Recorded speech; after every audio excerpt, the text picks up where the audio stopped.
We now welcome Dr. M.L. Raja to introduce the books Culture of Bharat as detailed in ancient Tamil literature and Culture of Bharat as detailed in Tamil inscriptions. Vanakkam. I extend first of all my heartfelt gratitude and thanks to His Excellency, our beloved, most respected, Honorable Governor, who actually guided us, inspired us, and assisted financially to carry out these two projects.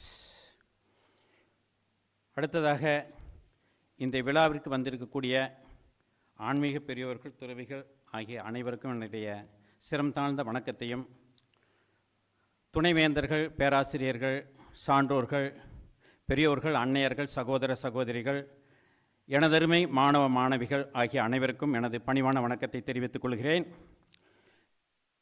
10 மாதத்திற்கு முன்பாக இந்த 2 project, பழந்தமிழ் இலக்கியங்கள் சான்றுகள் வழியாக பாரத பண்பாடு மற்றும் தமிழ் கல்வெட்டுகள் வழியாக பாரத பண்பாடு ஆகிய 2 ஆய்வுகள் மேற்கொள்ளப்பட்ட போது அதற்கு உறுதுணையாக பேராசிரியர் பெருந்தைகளான doctor Sridhar, doctor Ilango, doctor Kalairajan, doctor Chidambaram, doctor Rajan ஆகிய அனைவருடைய பெரிதும் முழு ஆர்வமும் ஈடுபாடும் கொண்ட முயற்சியின் விளைவாக இந்த நூல் வெளிவந்திருக்கிறது. அதே போல் இந்த ஆய்வினுடைய அசிஸ்டன்ட் கோஆர்டினேட்டர் திரு கே சிவகுமார் திருப்பூர், அவினாஷ் அமைப்பினுடைய எக்ஸிக்யூட்டிவ் மெம்பர், அவருடைய கடின உழைப்பு, கருத்துக்கள் சரிபார்த்தது, பொருளடக்கம், துணை நூல் பட்டியல், பேஜ் மேக்கிங், அந்த படங்களை சரியாக இன்சர்ட் பண்ணது, இவர் ராத்திரி பகலாக அவர் ஒர்க் பண்ணியிருக்காரு. அதே போல் இந்த நூலை மிக நல்ல முறையில் அச்சடித்து கொடுத்த சிவகாசியை சேர்ந்த கண்ணன் அவர்களுக்கும் என்னுடைய நன்றி உரித்தாக. நான் ஆன்மீக பெரியவர்களை காலையில் சந்தித்த போது இந்த நூல் இன்றைக்கு மிக அவசியம் என்று சொன்னார்கள். எப்படி என்றால், இன்றைக்கு நம்முடைய பாரத நாடு உலகில் அதிக இளைஞர்களை கொண்ட, இளைஞர்களை கொண்ட, இளைய தலைமுறையை கொண்ட நாடாக திகழ்கிறது. ஆகவே இப்படிப்பட்ட அறிவாற்றலும் திறமையும் மிக்க இளைய தலைமுறை தன்னுடைய முன்னோர்களை பற்றிய, அவருடைய வாழ்க்கை முறை, கலாச்சாரம், பண்பாடு, வரலாற்றை பற்றிய ஒரு ஆழ்ந்த அறிவு தேவைப்படுகிறது. அதற்கு இந்த நூல் மிகச் சரியாக இருக்கும் என்று அவர்கள் சொன்னார்கள். அதோடு கூட நம்முடைய முன்னோர்களுடைய வாழ்க்கை முறை, கலாச்சாரம், பண்பாட்டை நாம் வருங்காலத்திற்கு எடுத்து சொல்லக்கூடிய அந்த கடமையும் நமக்கு இருக்கிறது. இது அடுத்ததாக 3ஆவதாக நம்முடைய தமிழ்நாட்டினுடைய வரலாற்றை எடுத்து பார்த்தோமானால், பல்லவ மன்னனான முதலாம் மகேந்திரவர்மனுக்கு முந்தைய காலம் எந்த காலக்கணக்கு நம்மக்கிட்ட இல்லை. உதாரணமாக கல்லணை கட்டிய அந்த மாபெரும் சோழ மன்னனான கரிகால் பெருவளத்தானை பற்றி ஏகப்பட்ட விஷயங்கள் நாம் புறநானூற்றில் படிக்கிறோம், அதே மாதிரி பட்டினப்பாளையில் படிக்கிறோம். ஆனால் அவருடைய காலம் எதுன்னு தெரியாது. கடற்பரப்பு ஒட்டிய சேரன் செங்குட்டுவன் சிலப்பதிகாரத்தில் படிக்கிறோம், புறநானூற்றில் படிக்கிறோம். ஏகப்பட்ட விஷயங்கள், அவருடைய வாழ்க்கை நிகழ்வுகளை படிக்கிறோம். ஆனால் அவருடைய காலம் எது? BC 3000 200 AD, 3200 years. It is not a correct range, wide range, not acceptable range. So that is also we have to do research.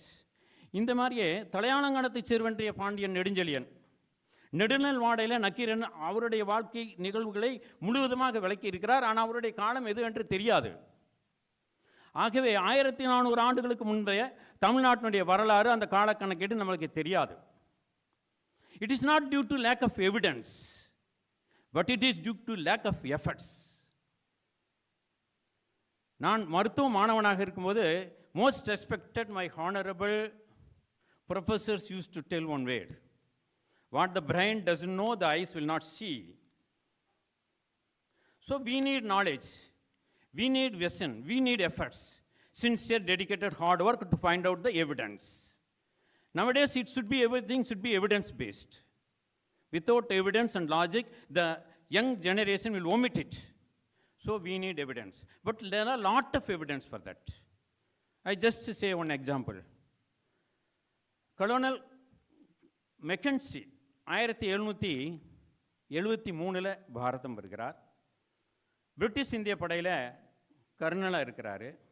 40 ஆண்டுகளாக தென் பாரதம், ஒரிசாவுடைய தென்பகுதி, மகாராஷ்டிராவுடைய தென்பகுதி முழுவதும் அந்த காலத்தில் 200 வருஷத்துக்கு 250 வருஷத்துக்கு முன்னாடி மின்சாரம் கிடையாது, தொலைத்தொடர்பு கிடையாது, போக்குவரத்து கிடையாது, குதிரையில் தான் போகணும், இருட்டு தான் வேலை செய்யணும், சாப்பாடு கிடைக்காது. In spite of that he worked hard, sincere dedicated work, and he collected more than 25,000 evidence for our history. It was bought by East India Company from her wife after his death in 1821 for 1 lakh rupees in 1825.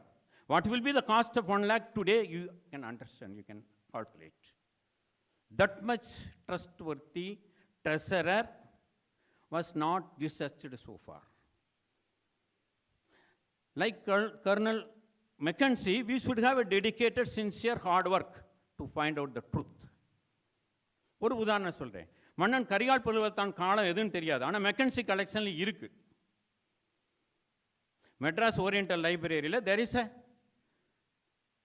poem in Tamil, வெண்பா இருக்கு. தொக்க களியின் 990 மிக கரிகால் வேந்துதித்து. களி 990 கரிகால் பெருவளத்தான் பிறந்திருக்கிறான். 58வது வயசில் கல்லணை கட்டியிருக்கிறான். 83 வரை சோழ நாட்டை ஆண்டியிருக்கிறான். அந்த பாட்டில் இருக்கு. There is evidence in Mackenzie collection, but so far nobody has researched. So there are evidence, only lack of efforts is there. So we need to do a lot of research and find out the truth, the actual history of Tamil Nadu as well as whole of Bharat. That is the most essential thing. But there are hurdles. Usually a good job will have hurdles. The most challenging aspect in deciphering the ancient manuscripts and inscription is because in the lipi, the script. இப்போ உதாரணத்துக்கு தமிழ் எடுத்துக்கோங்க, தமிழ் கல்வெட்டு, தமிழ் மேனஸ்கிரிப்டில் எடுத்துக்கோங்க. கல்வெட்டில் எடுத்தனா கிரந்தமே 4 வகை இருக்குது. பாண்டிய பல்லவ கிரந்தம், சோழ கிரந்தம், நவீன கிரந்தம். அதெல்லாம் வட்டெழுத்து இருக்குது, பிராமி இருக்குது. அப்புறம் தமிழ்லேயே இன்றைக்கு இருக்கிற வரியோடையும் 300 வருஷத்துக்கு முன்னாடி கிடையாது. பொருளும் வித்தியாசம் இருக்குது. இன்றைக்கி நம்ம குழின்னு எடுத்தோன்னா பூமியில் ஒரு சின்ன குழி அப்படி எடுத்துக்கிறோம், ஒரு பிட். பட் 300 வருஷத்துக்கு முன்னாடி குழின்னா பரப்பளவுன்னு அர்த்தம்.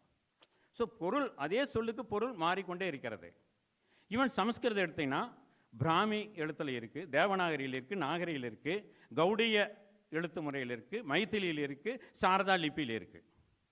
ஸோ இத்தனையும் மாஸ்டர் பண்ணணும் நம்ம. But not a single human being. ஏன்னா நம்ம நாட்டில் ஒய்டு வேரஞ்சு லாங்குவேஜஸ் இருக்குது. உலகத்தில் எந்த பகுதியிலையும் இவ்வளோ லாங்குவேஜ் பார்க்க முடியாது ஒரு ஷார்ட் ஏரியாவில். அதுலேயும் பார்த்தீங்கன்னா இந்த நியூமெரிக்கல் சிம்பிள்ஸ் இன்றைக்கி நாம் எக்ஸ்பிரஸ் பண்ண மாதிரி பழைய தமிழ் கல்வெட்டில் இருக்காது. கன்னடத்தில் இருக்காது, தெலுங்கில் இருக்காது, மலையாளத்தில் இருக்காது, சமஸ்கிருதத்தில் இருக்காது. So numerical simple also very. So, this is the time to develop a software application. And the software application, each letter segment of பிரிச்சு அந்த லெட்டருடைய each limb, breadth, length, thickness, அதனுடைய inclination, அந்த ஸ்ட்ரோக்கோட inclination, length, இதையெல்லாம் analyse பண்ணி இது எந்த லிபி அப்படி first it has to find out what is the script. After that it can transliterate and translate. That application is needed. I have participated as a judge in the Prime Minister, Honorable Prime Minister hackathon program. IKS invited me as a judge. In that students tried to develop, but I have told the national coordinator of IKS, it is not possible with the students.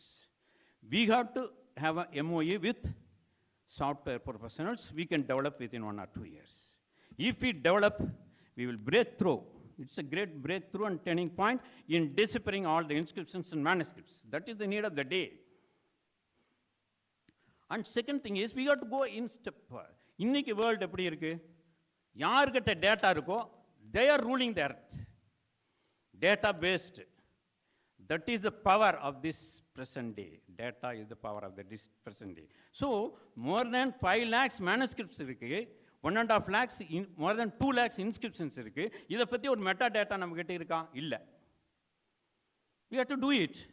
அது எந்த லெவலுக்கு போகணும்னா artificial intelligence in ஹிஸ்டோரியோகிராஃபியில் வரணும். That is the need of the hour. அது மட்டும்தான் இந்த நாட்டினுடைய சரியான வரலாற்றை உண்மையை நமக்கு உணர்த்தும். அது மட்டும் இல்லாமல் இன்றைக்கி மத்திய அரசாங்கத்தினுடைய பாசினியில் வரலாறு இல்லை, அதுக்குள்ளே இன்க்ளூடட் ஆகலை. We have to include history also. ஏதோ ஹிஸ்ட்ரினா ஆர்ட்ஸ் மட்டும் கிடையாது. It is arts, okay, I accept, but it is nonetheless science. Why I am saying? Because இன்னைக்கு வரலாற்றை வரையறுக்கும் போது science and technology play a major role in it. இன்னைக்கு marine archaeology வந்திருக்கு. நம்முடைய மாண்புமிகு பிரதம மந்திரி அவர்கள் துவாரகையில் போய் டீப் டைவிங் பண்ணினதே கிருஷ்ணர் தரிசிக்கிறதா இருக்கலாம், ஆனால் அதையும் தாண்டி அவர் மனசில் இன்னொரு 3 வருஷத்துக்கு ஒரு திட்டம் இருக்குது. Marine archaeology, deep under water study துவாரகையில் பண்ணணும். டாக்டர் எஸ்ஆர் ராவ் பண்ணார். Unfortunately it has not proceeded. அதே மாதிரி நம்முடைய பூம்புகார், இன்னைக்கு பிரசன்ட் டே பூம்புகார் இருந்து 5 கிலோமீட்டர் தள்ளி 23 மீட்டர் கடலுக்குள்ள ஒரு U stepped structure, 3 metre height, 20 to 40 metre length இருக்கு. But doctor SR Rao tried to analyse, but it is not possible. It has stopped halfway. Purananuru, Madurai Kanchi, சிலப்பதிகாரத்தில் சொல்லியிருக்கு கன்னியாகுமரி தெற்கே ஒரு குமரி நிலப்பகுதி இருந்திருக்குன்னு. There are evidence, literature evidence, but we are not done anything. அதேமாதிரி காம்பே வளைகுடா 2000 பண்ணோம், நிறுத்திட்டோம். கொங்கன் வால், டெக்கன் காலேஜினுடைய ஆர்கியாலஜி டிபார்ட்மெண்ட் பண்ணிச்சு, it also halfway only gone. இன்னைக்கு ஏஎஸ்ஐ வந்து மெயின்பூர் சிலோனியில், அங்கே வந்து யூபியில் சேரட் கண்டுபிடிச்சிருக்காங்க, horse driven chariot, 4000 years. So it has to proceed. Kurukshetra, Indraprastha, Hastinapur எல்லாம் பண்ணணும். ஸோ இத்தனை வேலை இருக்குது. ஸோ இதில் வந்து இன்றைக்கி சயின்ஸ் அண்ட் டெக்னாலஜி வருது. இப்போ மெரைன் ஆர்கியாலஜியில் இன்னண்டேஷன் டெக்னிக், பேத்திமெட்ரிக் டெக்னிக் அது இருக்குது. Science and technology. கார்பன் டேட்டிங்லாம் நீ கொஞ்சம் அவுடேட்டட். தெர்மோலூமினசன்ஸ் வந்துருச்சு. அதுலேயும் ground penetrating radar, precisely locating where exact the ancient city was buried. Ground penetrating radar. So history depends on science and technology. So history is not only arts, it is nonetheless science. That is the conclusion. So இதெல்லாம் நம்ம பண்ணணும். Why பண்ணணும்? ஏன் இதை பண்ணணும்? ஹிஸ்ட்ரிக்கு என்ன போய்ங்க வரலாறு? அசோகர் ஏன் நம்ம வாரத்தில் நட்டார், அது போயிட்டு போகலாமே. But history is the most important of all educational subjects. கல்வி சார்ந்த அனைத்து துறையிலும் வரலாறு தான் மிக முக்கியமான ஒன்று. ஏன்னா வரலாறு தான் நாம் யார், நம்முடைய அடையாளம் என்னன்னு காமிக்குது. நம்முடைய முன்னோர்களுடைய பண்பாடு, கலாச்சாரம், வாழ்க்கை முறை, சிவிலைசேஷன், அவர்களுடைய ப்ரியாரிட்டிஸ், அவர்களுடைய வெற்றி தோல்விகள், இதன் மூலமாக நம்முடைய அடையாளத்தை காண்பிப்பது வரலாறு மட்டுமே. So history alone reveals our identity. ஒரு ஐடென்டிட்டி தப்பாக போனால் என்ன ஆகுன்னு சொல்கிறேன். As a medical man I am telling. நம்ம பாடியில் இருக்கக்கூடிய அந்த உயிரணு செல், அதுக்குள்ளே ஒரு வைரஸ் பூந்துருச்சு. அந்த செல் நம்முடைய பாடி தான். அந்த செல் என்ன ஐடென்டிஃபை பண்ணும்? இந்த பாடி என்னோடது. அந்த செல்லுனுடைய அடையாளம் இந்த பாடி. ஆனால் அந்த வைரஸ் போன உடனே என்ன சொல்லுது? சேம் பாடிக்கு எதிராக அது வேலை செய்யுது. ஸோ அடையாளம் மறைக்கப்பட்டாலோ, மறுக்கப்பட்டாலோ, இல்லை மாற்றப்பட்டாலோ, யார் எதுக்காக வேலை செய்யணுமோ அதுக்கு ஆப்போசிட்டாக வேலை செய்வாங்க. இந்த அனலகி ஹியூமன் பீயிங் மட்டும் இல்லை, நேசனுக்கும் சமுதாயத்துக்கும் பொருந்தும். ஆகவே அடையாளம் காட்டப்பட வேண்டும். அடையாளம் சரியாக, மிகச்சரியான அடையாளம் ஒவ்வொரு பாரத குடிமகனுக்கும் தெரிந்திருக்கணும். அப்போ மட்டும்தான் இந்த நாடு எட்டர்னல் சேஃப்டி இருக்கும், எட்டர்னல் ப்ரோக்ரஸ் இருக்கணும்.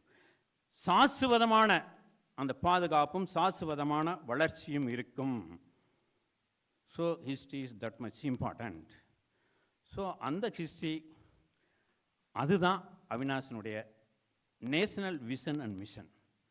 ஸோ அவினாஷ் இதில் என்ன ப்ரோக்ரஸ் பண்ணியிருக்கு?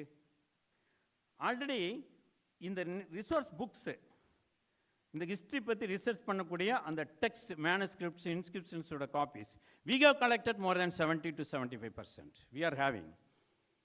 And also we digitalized. இந்த சென்ட்ரல் கவர்மெண்ட்டுடைய ஐகேஎஸ், ஏஐசிடியுடைய ஐகேஎஸ்னுடைய அந்த ஹெல்ப்னால we have already digitalized. We are having a searchable PDF software files with us. அப்புறம் இன்னைக்கு அவினாஷில் இந்த விஷயத்துக்காக ஆராய்ச்சி பண்ணுறதுக்கு many youngsters are joining. அடுத்து நாங்கள் போக வேண்டியது அந்த software application to decipher all the inscriptions and manuscripts and also metadating all the data and also even reaching to artificial intelligence in historiography. That is the aim of Avinash. So we are going to do in near future. So for that I humbly express my gratitude and thanks for Honorable Governor to enthusiastically motivated us, and we need our Honorable Governor's blessings in these projects much in the near future. His blessings, greetings, inspiration, guidance, everything we need, sir. And we also need, many scholars are there, university vice chancellors are there, great personalities are there, software people are there. So we are going to develop on software and also metadating all the data. In that, any company, we are ready to have an MOU with them to research on this, because history is the most important thing, I have explained. So any MOU from any reputed companies, we are welcome. Not only MU, even students, they can participate in this activity, national mission, like copying an inscription in their locality or copying a manuscript in any library, and actively participating in that and helping us, even giving a moral boost us. I humbly request everyone to participate in this national mission. Thank you very much. Vanakkam.